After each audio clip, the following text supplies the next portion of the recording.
On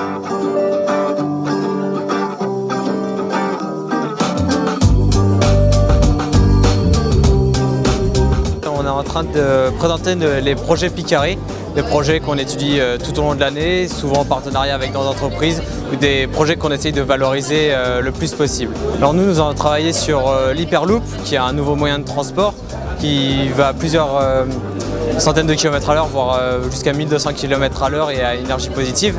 Et nous, notre but, c'était d'étudier la mise en place d'un réseau Hyperloop en Ile-de-France. Ainsi, nous avons créé un réseau théorique qui y circulerait. Mon équipe et moi-même, nous présentons le projet Alcotime.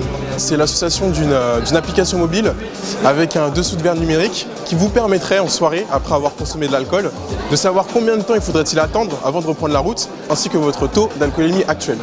On a la majeure IBO, donc informatique, big data et objets connectés, dont j'en fais partie. On a la majeure informatique et aussi nouvelles énergies. C'est vraiment un vrai plus, parce qu'on peut mélanger toutes nos compétences pour amener au plus haut notre projet. Pas plus tard que la semaine dernière, on a gagné le prix l'innovation numérique industrielle.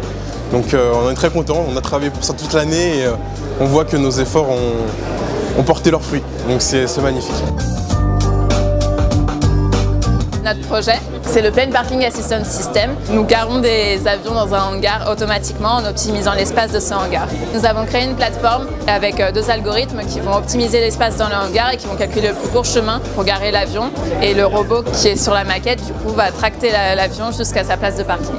Nous, on représente l'association Vinci EcoDrive. Le but de notre projet, c'est de construire une voiture écologique qui consomme le moins d'électricité pour participer à des courses telles que le Chaleco Marathon ou les Dugeco, qui sont des courses internationales et francophones.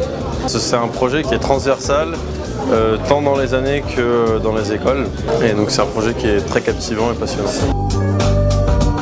Notre projet, en fait, c'est des poulaillers connectés. Le but, c'est d'introduire ces poulaillers connectés dans les villes dans un but de développement durable et en créant des partenariats avec les mairies et les villes.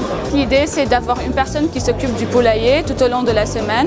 Et à la fin de la semaine, il aura tous les œufs en fait, pondus lors de cette semaine pour lui. Nous avons eu l'idée de prototyper un système qui permettrait d'avoir une meilleure visualisation et une meilleure anticipation des données météorologiques en plein vol. Et cela permettrait aussi de proposer de nouvelles routes optimisées en cas de très grosses perturbations aux alentours.